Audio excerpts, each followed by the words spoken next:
여호와의 종의 노래, 오늘 종려주일을 맞아서 제목으로 말씀을 전하고자 합니다. 옆에 계신 분들 축복하며 인사 나누겠습니다. 말씀에 큰 은혜 받으세요. 오늘 종려주일, 예수님께서 죽음을 앞에 두고 예루살렘 성에 입성하신 날을 기념하는 절기죠. 원래 성경에서 종려나무 그러면 그 종려나무는 의와 아름다움 그리고 승리 등을 상징하는 그런 나무였습니다. 또 이번 한 주간, 내일부터 한 주간 동안 고난 주간 우리가 지키죠.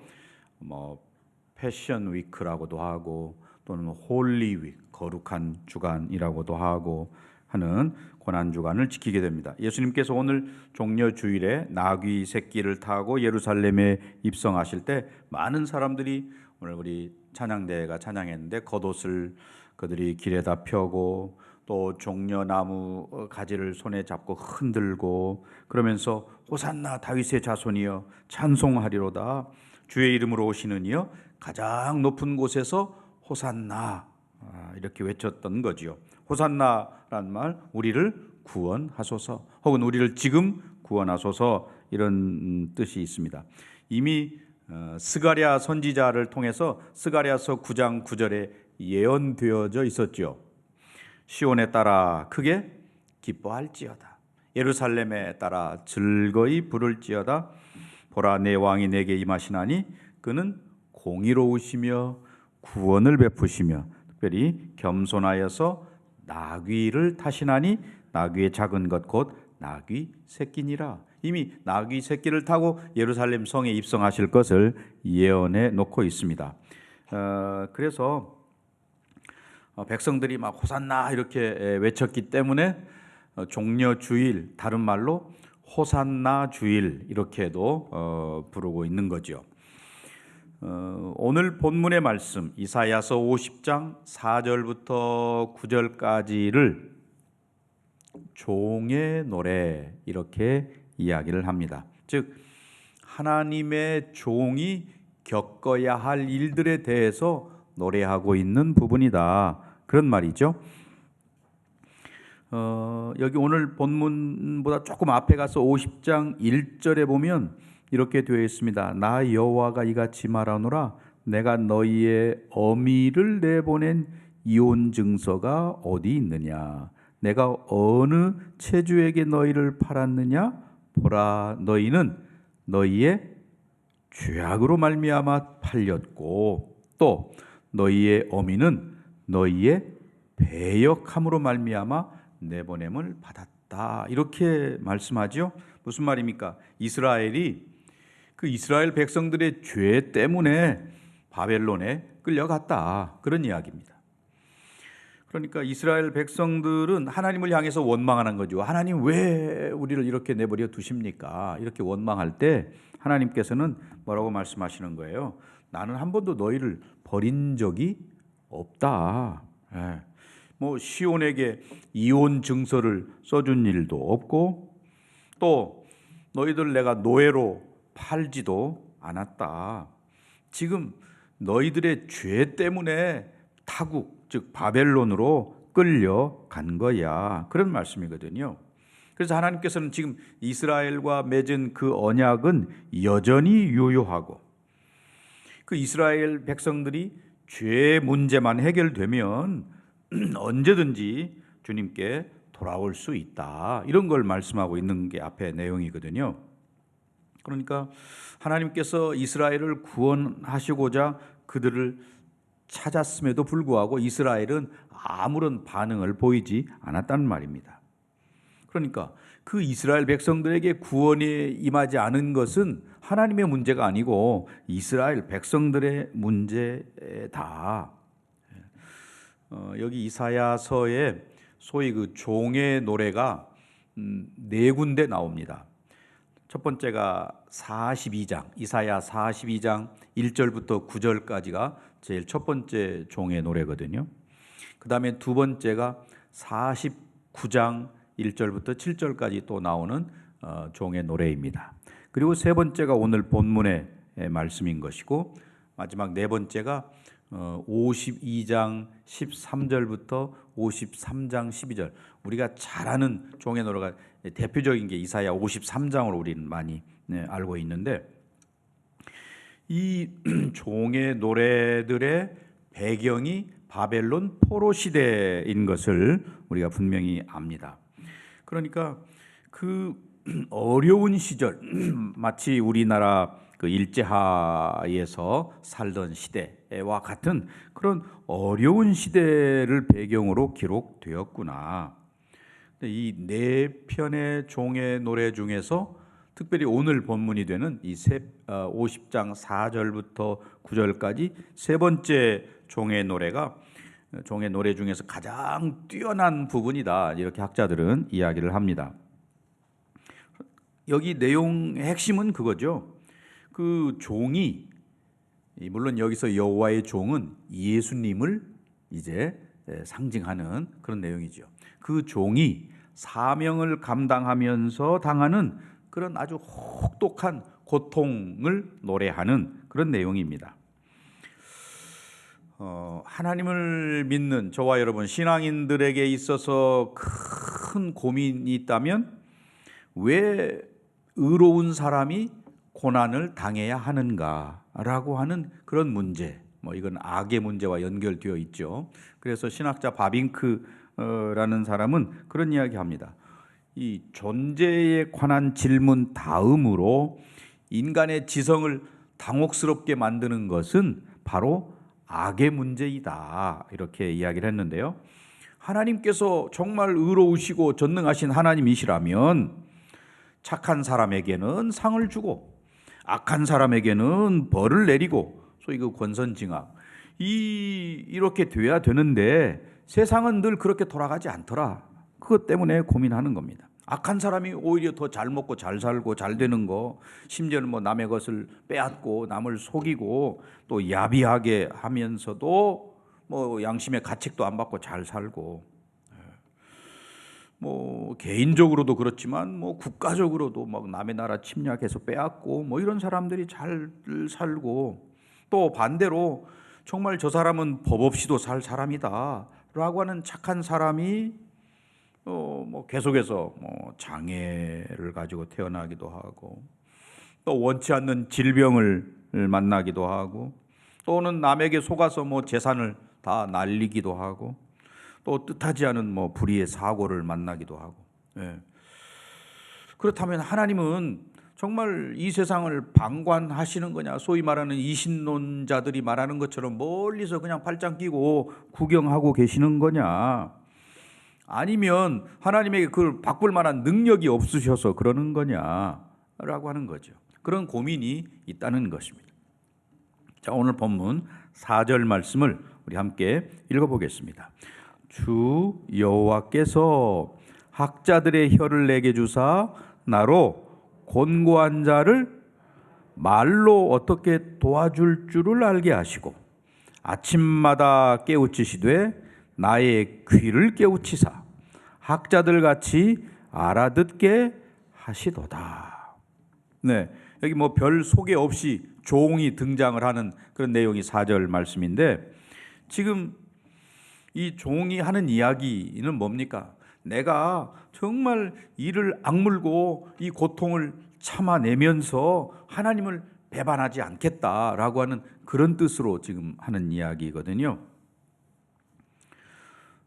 아랍의 속담 중에 사람들이 사용하는 언어, 말이 입힌 상처는 칼이 입힌 상처보다 깊다, 그런 속담이 있다고 그래요. 우리의 말이 필요 없는 말도 있을 수 있고 해로운 말이 될 수도 있고, 그 말의 힘이라는 책도 있죠. 정말 때로는 위력적이고 긍정적이고 적극적이면서 생산적인 그런 말이 되기도 하지만, 반대로 때로는 파괴적이고 또 상처를 주고 문제를 일으키고 하는 그런 말들이 있다는 것이죠. 어떤 말들은 정말 절망적인 상황에 있는 사람을 일으켜 세우기도 하고, 그런 이야기들이 많죠. 연예인이라든지 또는 예술인 이런 사람들이 어릴 때 장애가 있었는데 어머니의 지극한 그런 정성과 격려로 아주 빛나는 예술가들이 되었다. 뭐 그런 이야기. 잠언 12장 18절 말씀에 보면 이런 말씀이 있습니다. 칼로 찌름같이 함부로 말하는 자가 있거니와 지혜로운 자의 혀는 뭐와 같아요?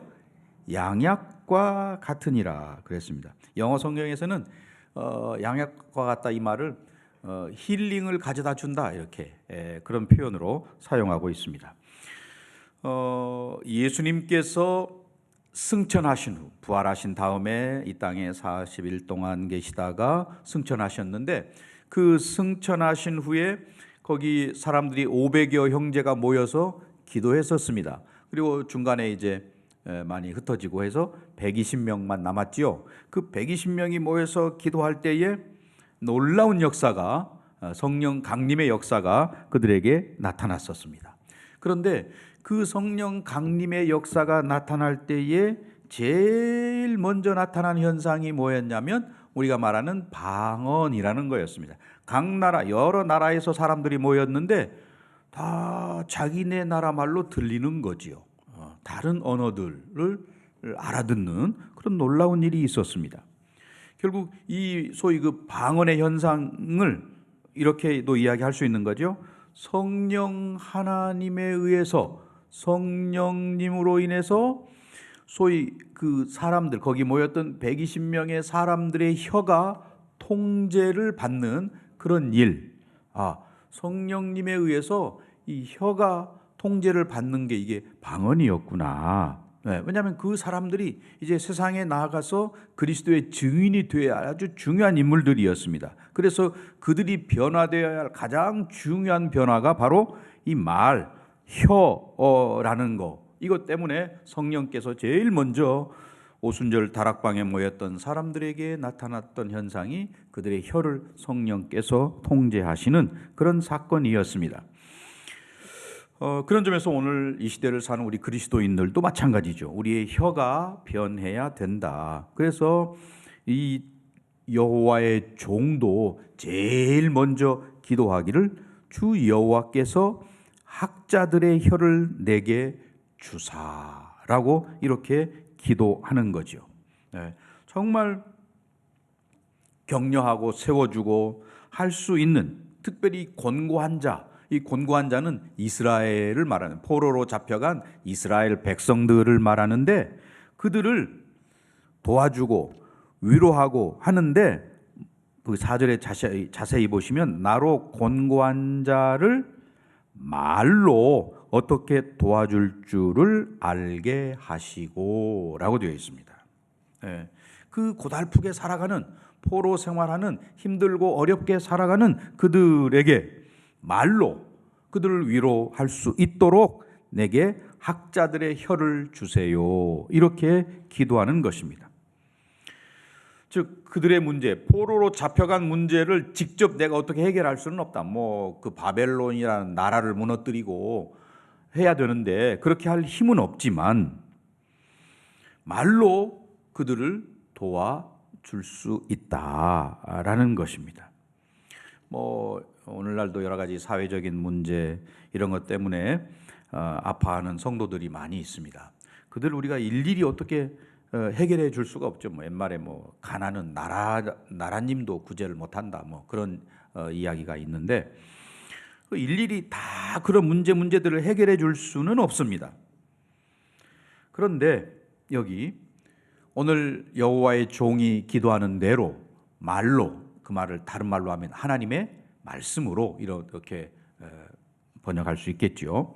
하나님의 말씀으로 위로할 수는 우리 모두가 있는 거죠.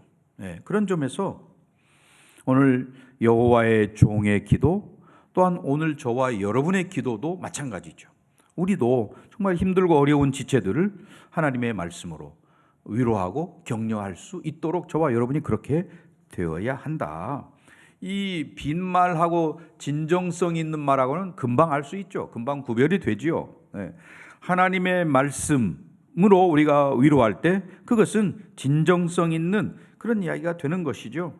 그래서 이 종의 노래를 부르고 있는, 물론 여기서 종은 여호와의 종, 나중에 예수님을 지칭하고 상징하는 것으로 이렇게 됩니다마는, 나의 귀를 또 깨우치사 학자들 같이 알아듣게 하시도다라고 말합니다.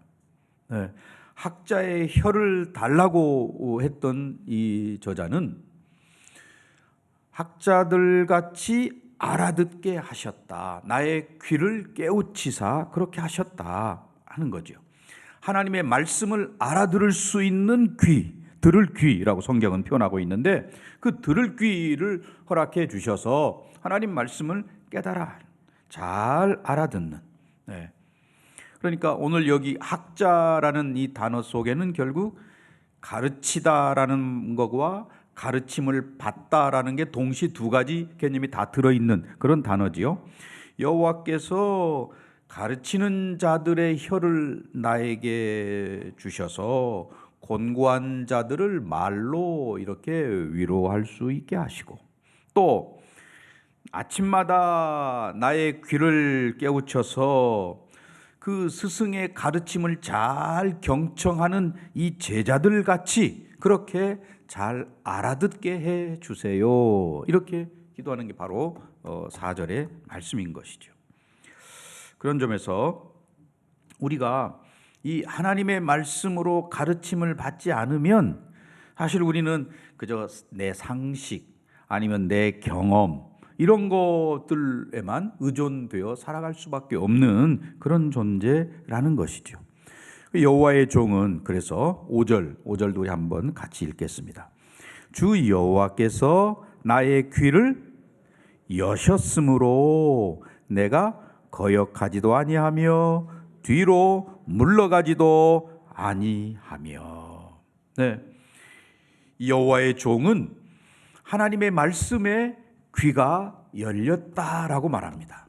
그래서 여호와께서 귀를 열어주셨다라고 하는 그런 경험을 그가 가지고 있기 때문에 그 하나님의 말씀을 통해서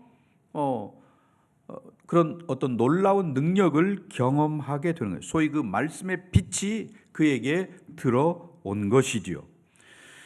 그가 그 말씀을 깨달았기 때문에 거역하지도 아니하고 하나님의 뜻을 거역하지도 아니하고 또는 뒤로 물러가지도 아니했다라고 간증을 하는 것입니다. 우리들이 그렇죠. 하나님의 말씀을 어떤 때 읽을 때에 깨달음이 이렇게 번뜩하게 번개를 치듯이 하나님의 말씀이 깨달아지기도 하고, 똑같은 말씀인데도 어느 날 갑자기 문득 깨달아지는. 또 저도 설교를 준비할 때 그냥 제가 가지고 있는 신학적인 지식이나 이런 건 한정적인 거죠.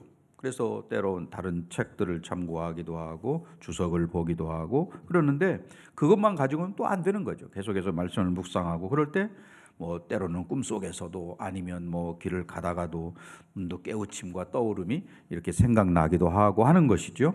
결국 이런 것들은 내 내면에서 나오는 게 아니고 밖에서 주어지는 것이다라고 설명할 수밖에 없는 거죠. 지금 종의 노래를 부르고 있는 여호와의 종이 바로 그럽니다. 하나님의 말씀에 내가 완전히 사로잡혀서 거역하지도 않고 뒤로 물러가지도 않았다. 이렇게 담대하게 이야기하고 있는 것이고요. 또 그 정도가 아니라 한 걸음 더 나가서 6절에 보면 어떻습니까? 6절. 나를 때리는 자들에게 내 등을 맡기며 나의 수염을 뽑는 자들에게 나의 뺨을 맡기며 모욕과 침뱉음을 당하여도 내 얼굴을 가리지. 이 말씀은 우리가 예수님이 십자가에 달려 돌아가실 때 당하신 그 고난을 생생하게 묘사하는, 예언되어 있는 그런 말씀이죠. 지금도 이슬람권에서는 이렇게 잘못을 범한다든지 그러면 우리 여성들도 마을 광장에다가 세워놓고 이 회초리로 여성들을 막 이렇게 때리는 일, 또 남성들은 두꺼운 몽둥이로 막 머리서부터 막 때리는 일을 지금도 하고 있다고 그래요. 몇 년 전 얼마까지만 해도 이 싱가포르 같은 데는 길거리 가다가 침을 뱉는다 그러면 경찰들이 잡아다가 태형을 하고 이런 일들이 있었죠. 국제적인 문제가 되기도 하고 그랬었죠. 물론 지금은 뭐 그 범죄자도 인권이 있다 그래서 이제 보호를 하고 하지만 이런 것들이 보면 좀 뭐 미개해 보이는 면이 있어 보이지만 사실은 그런 방식들이 그 대중들의 분노를 가라앉히기도 하고 또는 그 대중들을 억제하는 그런 역할들을 하는 거죠. 한 사람이 나와서 이렇게 매를 맞고 몽둥이로 맞고 이런 걸 보면서 저렇게 하면 안 되겠구나 그런 마음들을 갖게 되는 역할을 하는 거죠. 자, 이런 것들이 지금 공개적으로 일어나는 일들이었습니다. 예수님 그 십자가의 고난 당하심이 공개적으로 된 일 아니었습니까? 네, 지금 이러한 공개적인 모욕을 당하고 있는 거죠. 때리는 자들에게 등을 맡기고 또 수염을 뽑는 자들에게 뺨을 맡기고 또 모욕과 얼굴에 침 뱉는 그런 일을 당해도 내가 얼굴을 가리지 않았다라고 이야기합니다. 이러한 사실은 뭐 아주 극에 달하는 모욕감을 주는 그런 행동들이죠. 이러한 일들을 어떻게 견디어낼 수 있었을까? 네, 어떻게 그가 참아낼 수 있었을까? 그 모욕스러운 장면.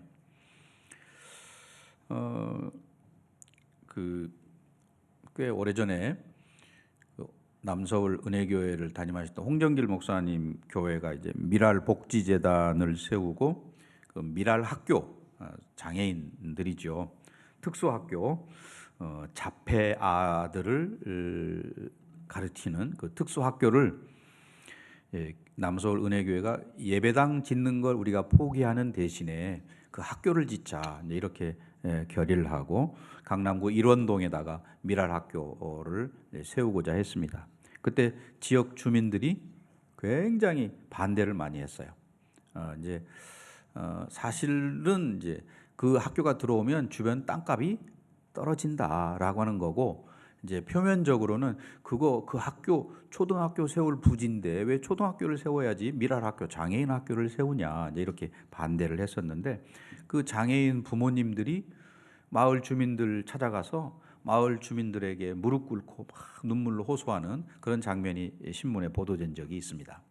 그 장애인 자식을 둔 부모이기 때문에 그런 모욕, 그 사람들 앞에 무릎 꿇고 제발 이곳에 학교를, 장애인들을 위한 특수학교를 세울 수 있도록 허락해 주세요 라고 하는 것을 무릎 꿇고 막 눈물로 빌고 하는 그런 일이 있었습니다.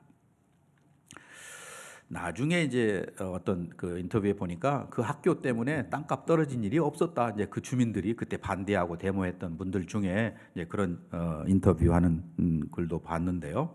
아무튼 그런 모욕, 자식들 때문에, 자식들을 위해서 그런 모욕을 감수하는 부모의 심정, 이 본문은 뭐 그거와는 비교할 수 없는 거죠.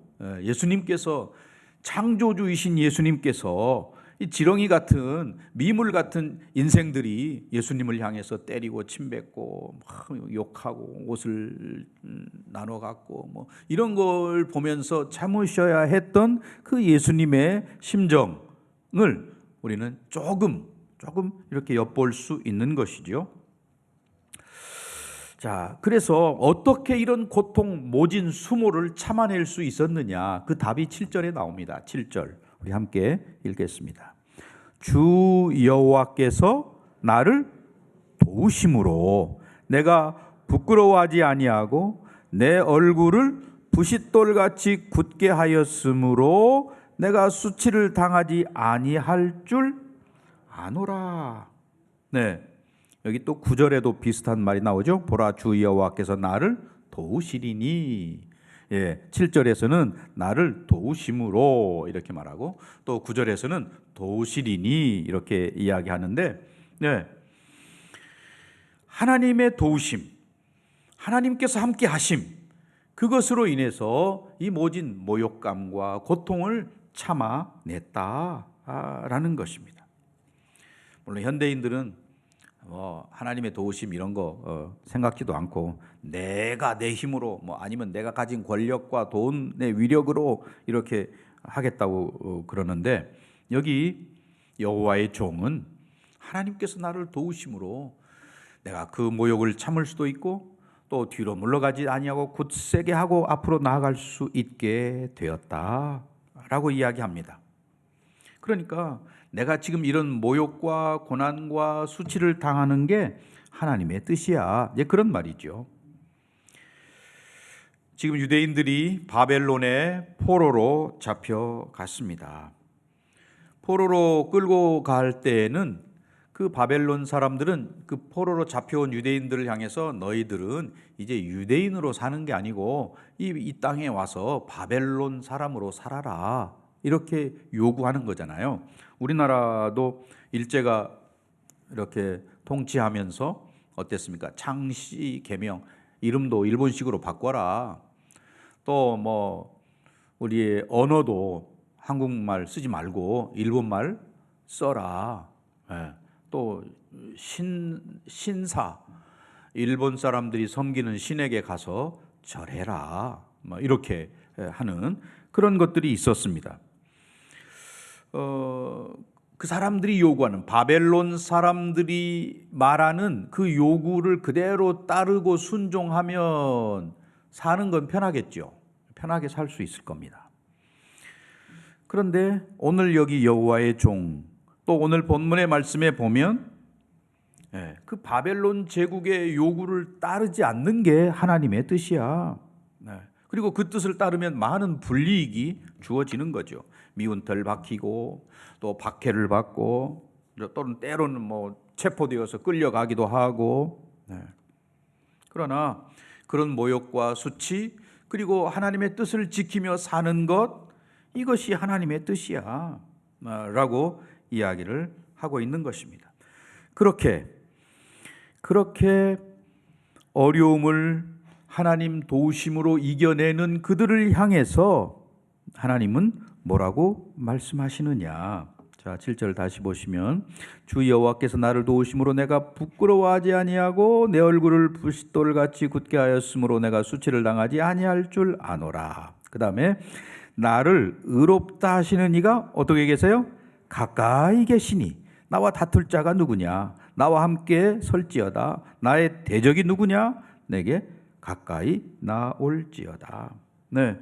하나님께서 뭐라고 어떻게 도와주시느냐? 나를 의롭다고 하시는 이, 즉 나를 의롭다 인정해 주심으로 나를 도와주신다라는 것입니다. 모욕과 수치를 당하더라도 하나님으로부터 의롭다함을 받아서 그것을 버텨내고 이겨낼 수 있다라는 것입니다. 사실 이 모욕과 수치가 나중에 오히려 자랑스러운 일이 되는 것이죠. 자, 8절 한 번 더 같이 읽습니다. 나를 의롭다 하시는 이가 가까이 계시니 나와 다툴 자가 누구냐? 나와 함께 설지어다. 나의 대적이 누구냐? 내게 가까이. 그런 처지와 형편 우리가 충분히 이해가 되는 거죠. 그래서 그런 모욕과 수치, 이것을 나와 하나님과의 관계, 나는 구원받은 백성이야, 하나님께서 나와 함께 하셔, 하나님이 나를 돕고 계셔 라고 하는 이런 믿음의 확신 또는 신앙의 용기, 이런 것들을 갖게 되었다는 것이죠.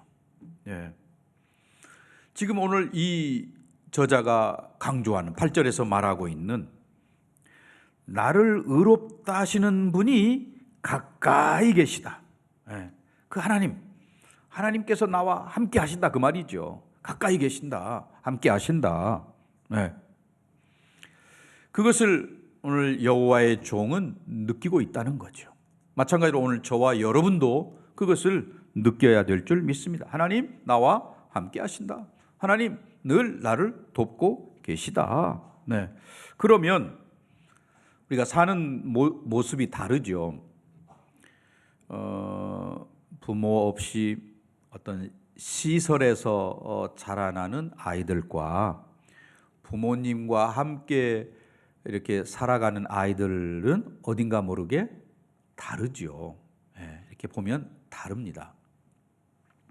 지금 이 종의 노래를 부르는, 여호와의 종의 노래를 부르는 이 사람은 하나님으로부터 하나님이 나와 함께 하시다. 그래서 나와 다툴 자 누구냐, 혹은 나의 대적이 누구냐, 이렇게 큰 소리 치고 이야기할 수 있는 것이죠. 또 9절에도 보면 비슷한 이야기가 나옵니다. 보라, 주 여호와께서 나를 도우시리니 나를 정죄할 자 누구냐, 또 이렇게 이야기하는 거예요. 예수님께서 십자가에 죽으시고 부활하시고 승천하심을 통해서 예수님께서 하나님께서 원하시는 의를 다 만족시키시고 이루신 분이십니다. 그래서 그 의의 근거에서 우주 만물을 다 통치하고 다스리는 거지요. 그래서 바울도 비슷한 이야기를 로마서 8장 31절에 하고 있는 겁니다. 그런즉 이 일에 대하여 우리가 무슨 말하리요? 만일 하나님이 우리를 위하시면, 하나님이 우리를 위하시면 누가 우리를 대적하겠느냐? 하나님께서 우리를 의롭다 하시고, 그 하나님께서 나와 함께 하시고 가까이 계시고 나를 의롭다고 말씀하시는 그분이 나와 함께 하시기 때문에 어떤 누구도 나를 정죄할 수 없다. 즉 하나님과의 관계 속에서 나의 정당성이 확보된다. 이런 확신이 오늘 저자에게 있는 것이죠. 하나님으로부터 의롭다함을 인정받는 거, 이거는 뭐 사람들이 인정하는 정도가 아니죠. 회사에서 인정받고 또는 사회에서 인정받는 그런 거와는 차원이 다르다는 것입니다. 하나님께서 의롭다 하시는 이것을 확신하고 느끼는, 또 이번 한 주간 동안 고난주간을 우리가 지나면서 더 분명하게 이러한 것들을 느껴야 되는 것이죠. 100년을 살아보니라는 김영석 교수의 책을 읽어본 적이 있습니다. 거기 뭐 여러 참 좋은 말들이 많이 있는데 그 중에 행복해지기 힘든 사람이 있다, 그런 글귀가 있습니다. 정신적 가치를 모르는 사람이다, 이런 표현을, 저는 이제 그걸 읽으면서 이분은 이제 믿음을 이렇게 일반 사람들을 대상으로 책을 쓰기 때문에 믿음을 이런 식으로 표현했으리라 생각하는데, 정신적 가치를 모르는 사람은 불행한 사람이다, 그런 이야기입니다. 그냥 물질적 가치만 추구하면서 그것이 행복을 가져다 줄 것으로 생각하는데 과연 행복하겠느냐? 정신적 가치가 있는 사람은 만족을 안다, 그는 이렇게 썼습니다. 즉 믿음이 있는 사람만이 참된 행복한 삶을 산다, 이런 이야기로 들려지는데요. 아무튼 오늘 이 여호와의 종이 가지고 있는 확신, 오늘 저와 여러분에게도 분명히 있어야 될 줄 믿습니다. 이제 결론의 말씀을 맺고자 합니다. 우리가 이제 나이가 점점 들어가면서 우선 시력이 나빠지고 또 뭐 근력도 약해지고, 그렇죠? 엊그저께 신학대학의 교수님 한 분을 만나 뵀는데 그냥 보통 이야기하니까 잘 안 들리시나 봐요. 귀를 가까이 대고 뭐라고 자꾸 이렇게 말씀을 하시더라고요. 그러니까 이제 연세가 드니까 잘 안 들리는 거죠. 기억력도 떨어지고. 이러한 모습들이 점점점 우리 인생들이 웬만한 것들은 그저 잘 안 작은 글씨는 안 보이죠. 큰 글씨만 눈에 들어오고 그냥 이렇게 웬만한 것들은 지나가도록, 또 사실은 우리 인생들에게 죽음이 찾아온다라고 하는 것은 가장 큰 모욕이지요. 죄로 인한 것이기 때문에 사실은 우리가 죄 때문에 이런 인생의 죽음을 맞이하게 되는데, 언젠가 우리에게 이런 죽음이 다 찾아올 텐데, 그러한 것 앞에서 우리는 이 여호와의 종의 노래, 노래처럼 우리가 이런 노래를 부를 수 있다면 행복한 거죠. 두렵지도 않는 것이고. 예수님께서는 우리가 당할 고난을 당신이 몸소 당하셨잖아요. 고난의 종으로서 저와 여러분을 거룩한 백성이 되라고 그 길로 인도하기 위해서 온몸을 찢어서 물과 피를 쏟아 주셨습니다. 그렇다면 이제 우리는 오늘 이 종의 노래 우리도 부를 수 있는 그런 사람들이 된 거예요. 저와 여러분이 이렇게 할 수 있도록 하기 위해서 예수님께서 고난을 당하신 거다. 그러니 이제 우리는 오늘 이 이사야의 종의 노래처럼 우리도 그렇게 노래 부르며 살아가는 그런 사람들이 되어야 한다라는 것이고, 이번 한 주간 동안 특별히 예수님의 고난을 묵상하면서 이 종의 노래가 성경에만 기록되어 있는 그런 노래가 아니고 여러분이 여러분 삶에서 부를 수 있는 그런 노래로까지 다가오는 그런 귀한 은혜가 있기를 주의 이름으로 간절히 축원합니다. 기도하겠습니다.